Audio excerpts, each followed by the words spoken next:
नमस्कार, म मानव बम, नेपाली नागरिक र नेपालको समसामयिक विषय र पछिल्लो जुन नेपालको परिघटना छन्, नेपालका विषयमा र हामी नेपाली र हामी नेपाललाई माया गर्ने एउटा सचेत नागरिकका हिसाबले र जुन गतिविधि भइरहेका छन्, जुन पछिल्ला जुन आन्दोलनहरू छन्, ती आन्दोलन पश्चात देशको अवस्था र देशमा कस्तो हुनुपर्ने थियो, कस्तो भइरहेको छ र के पर्दछ भन्ने विषयमा म आफ्ना कुराहरू पस्किन गइरहेको छु।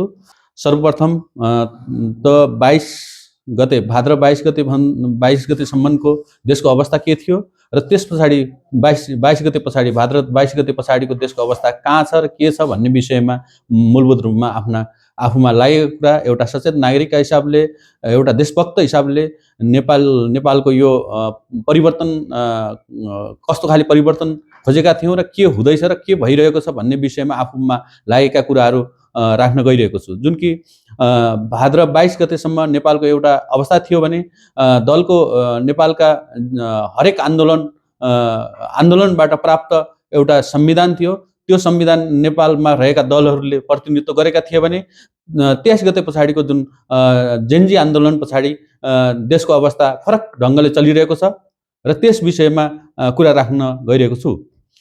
सर्वप्रथम त जुन 22 गतेसम्म नेपालमा हामी नेपालीहरूले एउटा विश्वास गर्ने जुन पार्टी पङ्क्तिहरू थिए, उहाँहरूले सरकार चलाइराख्नु भएको थियो र उहाँहरूले गर्नुभएका गतिविधि जुन थिए भन्नाले जेन्जीका कुराहरू के थिए भने जुन दलहरूले जुन आफ्ना काम गर्ने गतिविधि, जुन चुनावमा निर्वाचनमा घोषणापत्रका कुराहरू र घोषणापत्रमा उल्लेख भएका जुन विकास, निर्माण र सामाजिक बेरोजगारीका कुराहरू जुन थिए, ती विषयमा काम गर्छौँ भनेर नगरेको भन्ने एक थरी आरोप थियो भने व्यथितिका विरुद्ध, भ्रष्टाचारका विरुद्ध र त्यसलाई कसरी कन्ट्रोल गर्न सकिन्छ भन्ने आन्दोलन 23 गतेको आन्दोलन पश्चात जुन जेनजीहरूको घटना भयो, उहाँहरूलाई भावपूर्ण श्रद्धाञ्जली दिन चाहन्छु र घाइते जुन त्यो आन्दोलनमा घाइते हुने सम्पूर्णलाई स्वास्थ्य लाभको पनि कामना गर्न चाहन्छु। जुन हामीले भनिरहेका छौँ, भ्रष्टाचारको विरुद्धका कुराहरू गरिरहेका छौँ, देशले जुन एउटा आजको विज्ञानले कहाँदेखि कहाँ पुगिसक्यो, अन्य देशहरू, नेपाल किन पछि परिरहेको छ, बेरोजगार युवाहरूको जुन पङ्क्ति छ बढ्दैछ, जुन विदेश पलायन हुने जुन छ जुन नम्बर छ त्यो सङ्ख्या पनि बढ्दैछ, तर हामी ती चिजमा नेपालीहरूले त्यो अनुभूति गर्न पाएनन्। जसरी विकास निर्माणका कुराहरू हुन्, सुशासनका कुराहरू हुन्, जति हुनुपर्ने थियो त्यति हुन सकेन भन्ने नै एक आपसमा आरोप प्रत्यारोप र त्यसका बावजुद हरेक आन्दोलनहरू त्यसै अनुरूप नेपालमा भइरहेका छन्। हामी नेपाली एउटा सार्वभौम देशमा बसिरहेका छौँ र त्यो देशमा कस्तो खाले सुशासन हुनुपर्छ र कुन कारणले यो सुशासन भइरहेको छैन, भ्रष्टाचार कुन कारणले भइरहेको छ भन्नेतिर हामी खोजी तलासी नगरेको हो कि भन्ने जस्तो लागिरहेको छ। भ्रष्टाचार भयो र यो नेताले कमायो, यी नेताका घरहरू बने, यी नेताहरू धनी भए, यी कर्मचारीहरू धनी भए, यी व्यवसायीहरू धनी भए भन्ने आरोप मात्रै लगाइरहेका छौँ र त्यसका लागि हामीले कसरी कन्ट्रोल गर्नुपर्छ, त्यसका लागि हाम्रा नियम कानुनहरू परिबन्धन कस्ता छन् र नियम कानुनहरू कस्तो हुनुपर्छ भन्ने विषयतिर हामी हाम्रा कुराहरूलाई र हामी आम जनमानसमा, आम सचेत नागरिकहरूलाई हामीले ती बुझाउन सकिरहेका छैनौँ जस्तो लाग्छ। सर्वप्रथम त हामी भ्रष्टाचारकै विषयमा कुरा गरिरहेका छौँ भने भ्रष्टाचार कुन कारणले भइरहेको छ त, के कारणले भइरहेको छ त, किन हामीले त्यसलाई रोकथाम गर्न सकिरहेका छैनौँ त? मूलभूत रूपमा नेताहरूको जुन दलका नेताहरू र सचेत नागरिक र जुन हाम्रा पछिल्लो समयमा जुन यत्रो ठुलो आन्दोलन गर्नुभएका जुन जेन्जी हुनुहुन्छ, उहाँहरूलाई पनि म एकदमै सम्मान गर्न चाहन्छु। किनभने उहाँहरूले जे होस्, हामी सबै एउटा युवा हौँ, हामीले नेपाल बचाउनुपर्छ, हामी नेपालका नागरिक हौँ, नेपाललाई उच्च कदर गर्दै नेपालको शिर हामी झुक्न दिनुहुन्न भन्ने उहाँहरूको एकदम महत्त्वपूर्ण र स्पष्ट माग थियो र छ, हाम्रो पनि, मेरो पनि छ। साथसाथै म के भन्न चाहन्छु भने हामी भ्रष्टाचार मुक्त देश बनाउन चाहन्छौँ, तर कसरी बनाउने त भन्नेतिर हामी बहस लिनुपर्छ जस्तो लाग्छ। अब हामी एउटा जेन्जी हरूबाट एउटा सरकार बनिसकेको छ त्यो सरकारले गरेका गतिविधि के खाले छन्, कस्ता खाले छन्, कसरी हुँदैछ भन्ने विषयतिर लियौँ र त्योभन्दा 22 गतेभन्दा अगाडिका सरकारले के कस्ता खाले आफ्ना कार्ययोजना थिए र के कमजोरीहरू थिए भन्ने विषयमा हामीले मूल्याङ्कन गर्नुपर्दछ जस्तो लाग्छ। हामी देश बनाउने एकातिर चिन्ता गरिरहेका छौँ भने अर्कोतिर पुराना दिनलाई पनि पुराना काम कारबाहीहरू कस्ता थिए भन्ने विषयमा पनि हामी खोज तलासी पछिल्लो जुन परिघटनाहरूले देखाइरहेको छ। तर देश बनाउनको लागि पछिल्ला जुन योभन्दा अगाडिका कार्य गर्ने कार्यशैलीहरू कस्ता थिए, अन्य कस्ता थिए भन्दा पनि हाम्रा अबका काम गर्ने कार्यशैलीहरू कस्ता हुनुपर्छ भन्नेतिर हामीले चिन्ता गर्नुपर्दछ। कि हामी हिजो नै सबै चिजहरू सकिसकेको हो र होइन नि। अब हामीले आफ्ना जीवनयापनहरू दिनदिनै गर्नु छ। हरेक मान्छेका आफ्ना भविष्य छन्, त्यो भविष्यसँग जोडिएका आफ्ना काम छन्, क्रियाकलापहरू छन् र उद्योग कल कारखानाहरू चलाउनु पर्ने छ। अर्थतन्त्रमा हामीले बलियो अर्थतन्त्र बनाउनु पर्ने छ नेपालको। भनेपछि हामी ती हिजोका कमजोरीहरूलाई कोट्याउँदै बस्ने भनेपछि के हाम्रो नेपालको विकास हुन्छ त? हुँदैन नि। त्यसकारणले हामी नेपालको चिन्ता गर्छौँ, हामी नेपालको अर्थतन्त्रमाथि हामी चिन्ता गर्छौँ भने हाम्रो देश विकास भएको देख्न चाहन्छौँ। हामी एक नेपाली, एक स्वर र एक नेपाली र हाम्रो परम्परासँग जोडिएका नेपाली हौँ र हामी त्यो परम्परालाई जोगाउन चाहन्छौँ भने हामीले अब कसरी जानुपर्छ भने सर्वप्रथम त हामीले जुन छ आफ्नो नेपालको संवैधानिक व्यवस्था र मूल्य मान्यता के हुन् भन्ने विषयमा हामीले आफ्ना बहसहरू लिनुपर्छ। र दोस्रो कुरा हामीले के लिनुपर्छ भने हाम्रा जुन आफ्ना नेपालका परम्पराहरू जुन छन्, हाम्रा आफ्ना संस्कृतिहरू जुन छन्, तिनीहरूको जगेर्ना गर्ने हाम्रा परम्पराहरू कस्ता थिए र हाम्रो परम्पराले के सन्देश दिन खोजिरहेको थियो हामी नेपालीमा, हामी नेपालीहरू कस्तो हुनुपर्छ भन्ने सन्देश हामीहरूले बुझाउन जरुरी छ। हामी एक आपसमा बुझ्न र बुझाउन जरुरी छ। किनभने हामी एकदमै परम्पराभन्दा बाहिर गएर हामीले आफ्ना परम्पराहरू, आफ्ना मौलिकहरू, आफ्ना धर्महरू त्यसलाई पनि एउटा हामीले गाइडेड गरेको थियो। ती गाइडेन्समा पनि हामी चलिरहेका छैनौँ कि जस्तो पनि मैले महसुस गरेको छु। हामी त्यतातिर पनि ध्यान दिनुपर्छ जस्तो लाग्छ। र त्यसै गरेर अर्को थर्ड नम्बरमा म के भन्न चाहन्छु भने हामीले हिजोका दिनमा सम्पूर्ण गलत थिए र हिजोका नेताहरूले, हिजोका दलहरूले सम्पूर्ण गलत गरे भन्ने हामीले सम्पूर्ण जनमानसमा या सोसल मिडियामा हामीले राख्नु हुँदैन जस्तो लाग्छ। किनभने हामीले नै हाम्रा नेपाली हौँ। हामी यो सोसल मिडिया, हामी नेपाली शब्दको प्रयोग गर्ने व्यक्तिहरू सबै हामी नेपाली हौँ। त्यसकारणले हामी नेपालीहरू विभाजित भएको होइन, हामी नेपालीहरू एकरूपता भएको, एकजुट भएको, एकै साथ भएको, एउटै स्वरमा भएको, एउटै नेपाल भएको हामी देख्न चाहन्छौँ भने हामी आफ्ना विभिन्न उपलब्धिहरूलाई संरक्षण गर्दै, संस्थागत गर्दै र अब आउने जुन दिनहरू छन् हामीले अझै यसलाई चाहिँ मजबुत बनाउनको लागि, अझै राम्रो बनाउनको लागि, सुशासन युक्त बनाउनको लागि, जुन परम्परागत बनाउनका लागि, यसै संवैधानिक व्यवस्था अनुसार हामीले आवश्यकता अनुसारको परिमार्जन गर्नका लागि हामी कसरी चल्नुपर्छ भन्ने विषयमा पनि आफ्ना जुन विभिन्न उपलब्धिहरूलाई कदर गर्दै, उसलाई संस्थागत गर्दै, उसलाई संरक्षण गर्दै हामीले लिनुपर्छ भने अन्य नियम कानुन भन्दा ठुलो हामी हुनुहुँदैन। नियम कानुन हामीले मेचिरहेका छौँ, हामी नियम कानुनभन्दा माथि कुरा गरिरहेका छौँ। हामी आफ्ना मात्रै कुराहरूलाई नियम कानुन स्वरूप बुझिरहेका छौँ। हामी नियम कानुनलाई जसरी हुन्छ हामीले नेपालको प्रचलन नियम कानुनलाई पहिला पढ्नु पर्दछ, त्यसलाई बुझ्नु पर्दछ, कस्तो हुनुपर्छ, के हुनुपर्छ भन्ने विषयमा पनि हामीले यथार्थमा बुझ्न जरुरी छ। हामी कसैको एउटा फेसबुकमा लेखेको भरमा, फेसबुकमा बोलेको भरमा, एउटाले लेखेको भरमा र चलेको भरमा हामीले चल्नु हुँदैन। नियम के छ, कानुन के छ, त्यो कानुनले हामी बोल्दै गर्दा, हामीले कमेन्ट गर्दै गर्दा, हामीले लेख्दै गर्दा त्यसले के असर परिरहेको छ हाम्रा पछिल्ला पिढीहरूलाई, हाम्रो सोसल मिडिया प्रयोग गर्ने, हाम्रो नेपाली शब्दलाई बुझ्ने मान्छेहरूले शब्दले के असर गरिरहेको छ भन्ने हामीले मूल्याङ्कन पनि गर्नु पर्दछ। हामीले सोसल मिडियामा आफ्नो औँला दबाउन पायौँ, हाम्रो मोबाइलमा डाटा छ र वाइफाई फ्रीमा छ भन्ने बित्तिकै हामीले जे पायो त्यो लेख्ने भन्दा पनि हामीले त्यो लेखाइले के असर गरिरहेको छ, हाम्रो देशमाथि के हुँदैछ, हाम्रा जनतामाथि के हुँदैछ, हामीप्रति के हुँदैछ र हाम्रो लेखाइले के असर पर्छ त हामीमाथि पनि भन्ने हामीले आफ्नो लेख्नुभन्दा पहिला, आफूले प्रस्तुत गर्नुभन्दा पनि पहिला हामीले त्यो सोच्नु पर्दछ, जुन कि त्यो न्यून भएको जस्तो देखिन्छ। धेरै बुझ्ने त होइन, तर पनि मैले आफूलाई लागेको कुरा, आफूले देखेको कुरा, आफूले भोगेका कुराहरूबाट मैले यो भन्न पुगेको हुँ। यसलाई अन्यथा नमानियोस् भन्ने पनि चाहन्छु। भने सँगसँगै हामी जुनसुकै आन्दोलनमा जुन नेताहरूको जुन एउटा उपलब्धि हुन्छ, ती नेताहरूले गरेका जुन भनौँ न पछिल्लो समयमा जेनजी आन्दोलनमा पनि हामीले नेता बनायौँ नि, होइन, नेता मान्न पुग्यौँ। एउटा परिवर्तन भयो। त्यो परिवर्तनमा पनि नेता कस्ता खाले हुनुपर्दथ्यो त, होइन भने त्यस कारणले हामी नेता पनि बनाउनु छ र राजनीतिज्ञ नेता बन्न जरुरी छ। हामीले राजनीतिक पनि बुझ्न जरुरी छ, होइन। हामीले कुरा गरेर मात्रै होइन, कुरा भन्दा पनि काम गर्नु पर्दो रहेछ। कुरा लेखेर मात्रै हुँदैन, लेखेर कुरा गरेर, कुरा काटेर, झगडा गरेर, आलोचना गरेर मात्रै देश बन्दैन।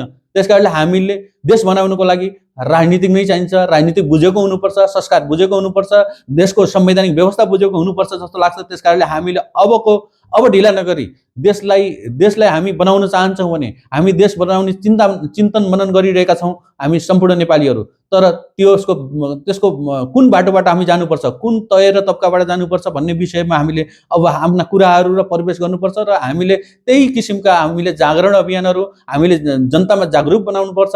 जुन हाम्रा नेपाली जुन सोझा साझा नेपालीहरू छन् तिनीहरूलाई भ्रममा अब हामीले पार्नु हुँदैन। हामीले क्लियर कट भन्नुपर्दछ। हाम्रो नेपाल बनाउनको लागि के गर्नुपर्दछ त? सर्वप्रथम त म के कुरा गर्न चाहन्छु भने एकदमै चर्चामा आएको विषय भ्रष्टाचार अन्त्य हुनुपर्छ भन्ने कुरा छ। तर भ्रष्टाचार अन्त्य गर्नका लागि के गर्नुपर्दछ भने सबैभन्दा पहिला संवैधानिक व्यवस्थामा दलीय व्यवस्था छ। दलीय व्यवस्थामा हाम्रो के छ भने कर्मचारी तन्त्रले गर्दाखेरि नेताहरू बिग्रे, नेताहरूले गर्दाखेरि कर्मचारी बिग्रे भन्ने जुन भनाइ छ, म त्यतातिर कुरा लिन चाहन्छु। के हो भने अवश्य पनि नेपाल एउटा अविकसित देश हो र विकासतिर या अर्थतन्त्रको लयतिर जोडिँदै गरेको देश पनि हो। सँगसँगै जब कुनै पनि देशहरू आफ्नो विकसित हुँदै गर्दाखेरि त्यहाँ अनेकौं किसिमका आर्थिक अनियमितताका कुराहरू, अन्य राजनीतिक बसहरू, भनौँ न दलको दबाव, नेताहरूको दबाव र कार्यकर्ताको दबाव र त्यसै सँगसँगै कर्मचारीहरूले आफ्नो ढङ्गबाट काम गरे, जुन रिजल्ट दिनुपर्ने थियो गरेनन् भन्ने जुन भनाइ छ, त्यसलाई मैले के भन्न चाहन्छु भने सर्वप्रथम त हामीले जुन अरूलाई आरोप लगाउनुभन्दा पनि हाम्रो नेपालको नियम के छ, जुनसुकै एउटा नेपालमा करिब 85-86 हजार करिब 1 लाख निजामती कर्मचारीहरू आसपासमा 1 लाख कर्मचारीहरू हुन सक्छन् होलान् निजामती कर्मचारीहरू। तर तिनीहरूको पारिश्रमिक शुल्क के हो त? उनीहरूको पारिश्रमिक आफ्नो जीवनयापन गर्नका लागि उपयुक्त छ कि छैन हामीले त्यतातिर सोचिरहेका छैनौँ। भ्रष्टाचार भयो भनेर भनिरहेका छौँ। हामी एउटा कर्मचारीलाई एउटा क्वालिफाइड भनौँ या स्पेसलाइज्ड कर्मचारीको तलब भत्ता जुन छ उसले पाउने सेवा सुविधा उपयुक्त छ या छैन हामी त्यतातिर बहस लिइरहेका छैनौँ। हाम्रो जुन निजामती कर्मचारी हामीलाई जुन सेवा गरिरहेको छ, सेवा प्रवाह गरिरहेका छन्, ती निजामती कर्मचारीहरूको सर्वप्रथम त तिनीहरूको उपयुक्त पारिश्रमिक हुनुपर्छ र उनीहरूको सेवा सुविधा जुन छ उपयुक्त भयो भने गलत बाटोतिर र गलत मनसायका साथ र आफूले जुन समय राज्यका लागि दिनुपर्ने थियो त्यो समय चाहिँ पर्पर समय देलान् जस्तो लाग्छ। जुन कि त्यो पारिश्रमिक उहाँहरूलाई अपुग र भनौँ न नेपालको जुन खर्च छ, जुन आएर जुन खर्च छ त्यसले चाहिँ भ्याउँदै नभ्याउने पनि देखिन्छ। यसमा लुकाएर छुपाएर कसैले यी कुराहरू आजसम्म भनेका छैनन् र मैले भनिरहेको छु कि जो नेपालको नेपालको जुन सेवा दिइराख्नु भएको छ, हामी नेपालीले सेवा दिने भनेर जुन लोकसेवा आयोग लडेर आउनुहुन्छ, उहाँ लोकसेवा आयोग लडेर धेरै पढेर अनि त्यसपछि लोकसेवा आयोगमा धौधौ गरेर नाम निकालेर आउनुहुन्छ। तर पनि उहाँहरूको जुन पारिश्रमिक छ त्यो उपयुक्त पारिश्रमिक र उहाँहरूको सेवा सुविधा नै न्यून छ भन्ने जस्तो लाग्छ। किनभने यसमा उहाँहरूको जुन छ एउटा सामान्य तलब हुन्छ, उहाँहरूका छोराछोरी हुन्छन्, बुवामुवा हुन्छन्, आफ्ना पारिवारिक मिलाउनु पर्ने हुन्छ। अन्य जुन भनौँ न एउटा नागरिक भइसकेपछि, एउटा मानव जाति भइसकेपछि उहाँहरूले आफ्नो जीवनयापन गर्नका लागि हामीले उपयुक्त उहाँहरूको पारिश्रमिकका कुराहरूमा हामीले ध्यान दिनुपर्छ अबको सरकारले भन्न चाहन्छु।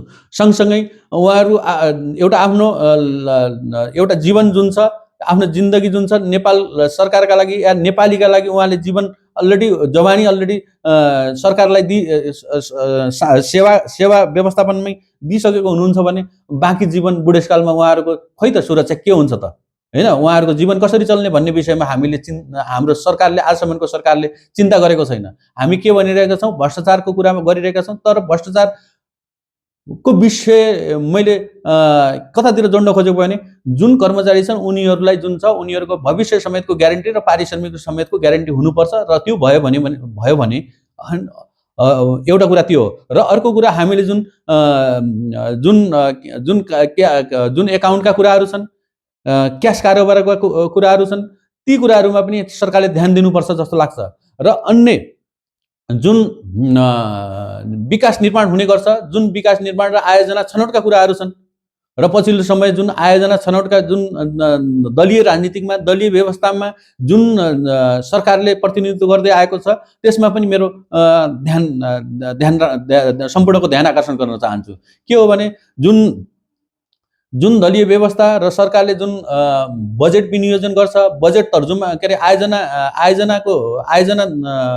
आयोजना चयन गर्छ, आयोजना एउटा छनौट गर्छ, त्यो प्रक्रियालाई जुन छ हामीले अझै संस्थागत गर्न जरुरी छ, त्यसलाई परिमार्जन गर्न जरुरी छ। जुन नेपाल भनेको 77 जिल्ला र एउटा एकदमै टुरिज्म सेक्टर ले ओगटेको ठाउँ हो।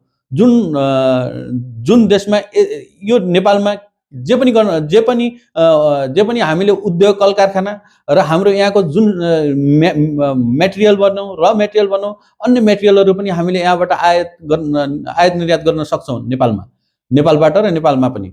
भनेपछि यहाँ हामीले त्यतातिर ध्यान दिएका छैनौँ। विकासी आयोजनाहरू र बजेट जुन हामीले हाम्रो छनौट प्रक्रिया छ र बजेट हाल्ने जुन तरिका छ, त्यो तरिका पनि हाम्रो पुगेको होइन कि जस्तो लाग्छ। किनभने कुनै नेताको भरमा, कुनै जुन कार्यकर्ताको भरमा, भोटरका भरमा पनि हामीले आयोजना छनौट गर्ने र त्यसमा बजेट एलोकेट गर्ने जुन प्रक्रिया छ, त्यसले गर्दाखेरि अल्टिमेटली हाम्रो राजस्व, हाम्रो जुन कर छ, हाम्रो जुन रेमिटान्सबाट आएको पैसा छ, उपयुक्त ठाउँमा लगानी होस् भनेर हाम्रा जनताले चाहेको हो नि त। हामी जनताले चाहेका हुन्छौँ। तर त्यो भन्दा पनि कुनै घर घराना छ, कुनै ठाउँको विकासै आवश्यक छैन, त्यो ठाउँमा पनि विकासका आयोजना र त्यहाँ राज्यको लगानी भएको देखिन्छ। तर हामीले आफ्ना एकातर्फ बेरोजगार हाम्रा नेपालीहरू बेरोजगार भए, विदेश पलायन भए र विदेशबाट रेमिटान्स पनि आउँछ भन्ने एउटा अपेक्षा गरिरहेका हुन्छौँ भने अर्कोतर्फ बेरोजगारहरू विदेशतिर गए र तिनीहरूको रोकथामका कुराहरू गरिरहेका छौँ भने अर्को विदेशबाट आएका जुन छन् उनीहरूको जुन क्षमता छ, त्यो क्षमता अनुसारको हामीले तिनीहरूको मूल्याङ्कन गरेर उनीहरूलाई काम र उनीहरूलाई काममा र उद्योगमा जोड्ने हाम्रो जुन सरकार छ, जुन हुनुपर्ने सरकारमा हुनुपर्ने जुन प्यारेन्टसिप जुन छ, त्यो नभएको जस्तो देखिन्छ। हामी गफमा, भाषणमा भन्दा पनि हामीले यी चिजहरूलाई कसरी हामीले संस्थागत गर्न सक्छौँ त? यी जुन एउटा युवाहरू विदेश जान्छन्, विदेश गएर फिर्ता आउँछन्, फिर्ता आइसकेपछि तिनीहरूलाई पुनः नेपाल आइसकेपछि उहाँहरूको जुन त्यो विदेशमा के कार्य गर्नुभएको त, उहाँको कार्यक्षमता के हो त, उहाँको त्यहाँको अनुभव के हो त, त्यो हामीले अहिलेसम्म जुन पेपरमा र भाषणमा र अन्य चिजहरूमा मात्र लिखित गऱ्यौँ। तर उहाँहरूलाई के फेसिलिटी दियौँ त? उहाँहरूको जुन क्षमता छ, त्यो क्षमता अनुसारको उहाँहरूलाई हामीले नेपालमा काम नदिएका कारणले हो नि त मान्छेको यति धेरै फ्रस्ट्रेसन हुनु र विदेश पलायन हुनु, फेरि आउने, फेरि जाने, फेरि आउने, फेरि जाने र नेपालमा केही भएन भन्ने एउटा किसिमको त भोइस त अल्टिमेटली आएकै हो नि त, होइन? त्यस कारणले अब चाहिँ हामीले त्यतातिर ध्यान दिनुपर्छ भन्ने लाग्दछ। जति पनि नेपालको बजेट एलोकेसन छ, आयोजना छनौटका जुन कुराहरू छन्, म एउटा कर्णाली प्रदेशकै मान्छे भएका कारणले, एउटा नागरिक भएका कारणले म के भन्न चाहन्छु भने यहाँ रारा स्वर्गकी अप्सरा रारा पनि यहीँ भएको ठाउँ। अहिले त्यहाँ जानको लागि एउटा पिच बाटो छैन। हामी बाटोका कुरा गरिरहेका छौँ, ग्रामीण सडकका कुराहरू गरिरहेका छौँ। म ग्रामीण सडकको जुन छ, ग्रामीण सडक किन बन्नु पर्यो भन्ने विरुद्धमा कुरा होइन। मैले कहाँ हो भने जहाँ जुन ठाउँको हामीले डेभलपमेन्ट गऱ्यौँ, जस्तै राराको 2 लेन बाटो र चिल्लो बाटो भयो भने त्यहाँको टुरिज्म सेक्टर बढ्छ, त्यहाँका व्यवसायहरू, होटल व्यवसायीहरू, अन्य बेरोजगार युवाहरू, अन्य फरक किसिमका हामीहरूको उद्योग धन्दाहरू भनौँ न, व्यापारीहरूको जुन छ, अनि त्यसपछि बेरोजगार युवाहरू पनि त्यहाँ कमसेकम त्यहाँ काम गर्न पाउँथे। भनेपछि हामी त्यतातिर ध्यान दिइरहेका छैनौँ। कहाँ हो त? बजेट कहाँ जान्छ? कुनै नेताको नेताको भनाइमा, अन्यको भनाइमा, र त्यसै हिसाबले अनि फेरि हाम्रा कर्मचारीहरू त्यहाँ लाग्नु भएको हुन्छ।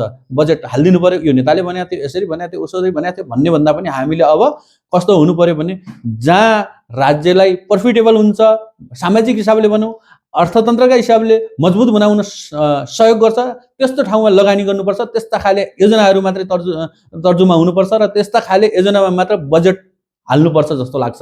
त्यतातिर पनि ध्यान, त्यतातिर एउटा आयोजना छनौट बजेट हाल्ने कुराहरू का कुराहरू म त्यतातिर लिन चाहे।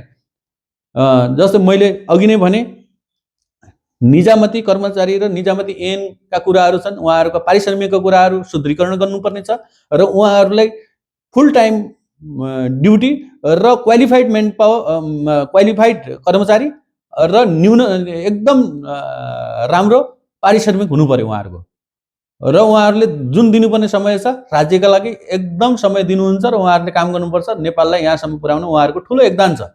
र सँगसँगै जुन अर्को कुरा मैले के राखेँ भने जुन आयोजना छनौट र नेपालको बजेट एलोकेसनको जुन प्रक्रिया छ त्यसमा हामीले परिमार्जन गर्नु जरुरी छ। दुईटा कुरा महत्त्वपूर्ण कुराहरू हुन्। यी दुईटा कुरा हामीले सेटल गर्यौँ भने अवश्य पनि हाम्रो देशमा यी कुराहरू, सुशासनका कुराहरू, भ्रष्टाचारका कुराहरू अन्त्य हुन्छन् भन्ने जस्तो लाग्छ र यसबाट नै हामी अन्य चिजहरू राम्रोसँग हामीले म्यानेज गर्न सक्छौँ जस्तो लाग्छ। र अब रह्यो पछिल्लो समयमा हाम्रा व्यवसायका कुराहरू छन्। व्यवसायहरू कहाँ छन्, देशको अर्थतन्त्र कता छ, हामी त्यतातिर चिन्ता गरिरहेका छैनौँ। कुर्सीमा को बस्ने, कुर्सीमा बसेका मान्छेले कसरी काम गर्नुपर्छ, के हुनुपर्छ, हिजो गरेका भ्रष्टाचारका फाइलहरू खोल्नुपर्छ, अन्य गर्नुपर्छ, यसो गर्नुपर्छ, उसो गर्नुपर्छ भन्ने मात्रै झगडालु कुराहरू मात्रै हामीले सोसल मिडियामा देख्न पाएका छौँ। ती कारणले हामी व्यवसायहरू र अन्य सचेत नागरिकहरू पनि निराशाजनक छन्। त्यो निराशाबाट हामीले तोड्नुपर्ने छ नि त, हैन? जहिले पनि सोसल मिडियामा जो पनि सोसल मिडियामा लाइभ आएको छ, जे पनि बोलेको छ, जे पनि लेखेको छ, तर हामीले त्यतातिर असभ्य तरिकाले होइन, अब सभ्य तरिकाले हामी सबै नेपालीहरू एकजुट भएर अब नेपाल बनाउनको लागि र नेपाल बनिसकेपछि अन्य देशले पनि हेप्ने र अन्य देशले लगानी गर्ने कुराहरूमा पनि अहिले देख्नुहोस् न अवस्था कस्तो बन्यो। त्यसकारणले अन्य देशको हामी नेपालीमा पनि विश्वास पैदा गर्नु छ। नेपाली समेतमा आफ्नो जुन छ विश्वास गरेर अन्य देशका लागि पनि विश्वसनीय राज्य बनाउनु जरुरी छ। भनेपछि अब त्यतातिर हामी गइरहेका छैनौँ जस्तो लाग्छ, हैन?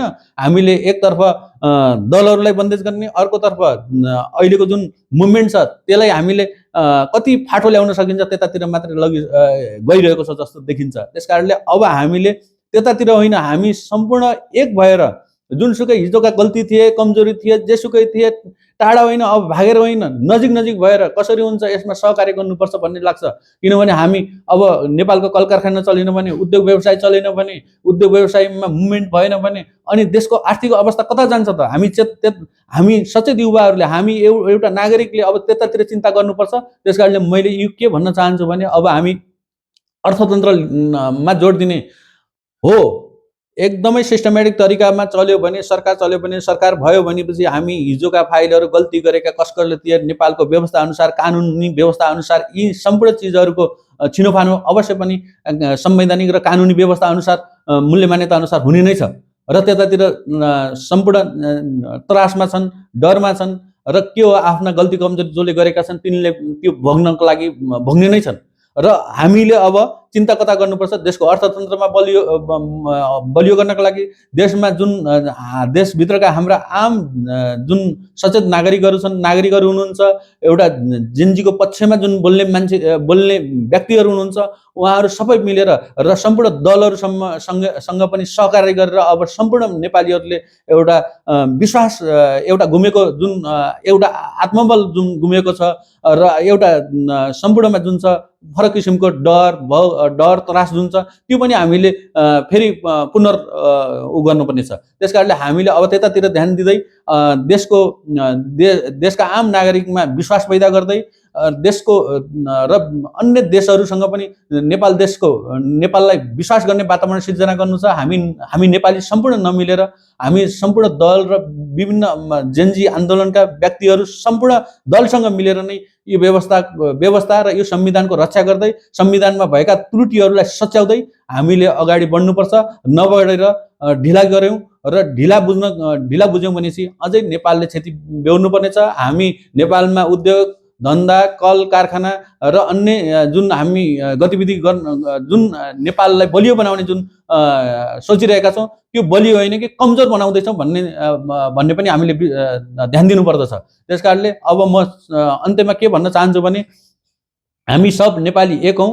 हाम्रा हिजोका जुन उपलब्धिहरू थिए, जो नेताले उपलब्धि गर्नुभएको थियो, कुनै पनि राजनीतिकर्मी या राजनीतिक लिडरलाई हामीले यहाँसम्म उहाँहरूले गर्नुभएको योगदान जुन छ, नेपालका लागि गर्नुभएको योगदानलाई हामीले उहाँहरूलाई सम्मान पनि गर्न जान्नुपर्दछ होइन। हिजो सम्पूर्ण गल्ती नै गरेर यो आज हामीले यसरी बोल्न पाउने, यसरी आफ्ना कुराहरू राख्न पाउने, यसरी वाक स्वतन्त्रताको कुराहरू हिजोका नेताहरूले ल्याउनु भएको हो नि त। त्यस कारणले हामीले हिजोका नेताहरूलाई पनि हिजोका नेता नभनौँ, नेपालका नेताहरूले ल्याउनु भएको उहाँहरूको योगदानलाई हामीले सम्मान गर्दै, संरक्षण गर्दै, उहाँहरूलाई अभिभावक मानेर होइन, उहाँहरूले गल्ती कमजोरी गर्नुभएको छ भने नेपालको कानुन बमोजिम उहाँहरूलाई सजाय हुने नै छ नि त। त्यस कारणले यो सामाजिक सञ्जालमा भनेका भरमा होइन, सामाजिक सञ्जालमा लेखेका भरमा होइन, कसैले नियतवश उहाँहरूमाथि औँला खडा गरेको भरमा होइन। त्यस कारणले हामीले कानुनी व्यवस्था अनुसार जो नेताले गरे पनि, एउटा सर्वसाधारण गरे तापनि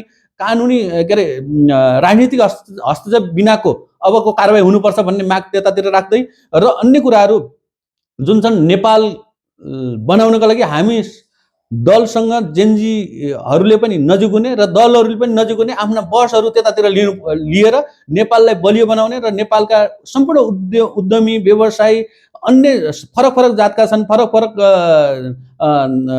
तराई पहाड हिमालका बासिन्दाहरू बस्छन्, जातिका मान्छेहरू छन्, फरक धर्मका मान्छेहरू छन्। हामी एउटा समूहमा, एउटा उमेरमा कुरा नगरौँ, सबैजना मिलेर नेपाल बनाउनुपर्छ र नेपालको अर्थतन्त्र बलियो बनाउनुपर्छ। नेपालको विकास हामी सम्पूर्ण युवाहरूले, बुढापाकाहरूले आफ्नो ठाउँबाट योगदान गर्नुपर्नेछ।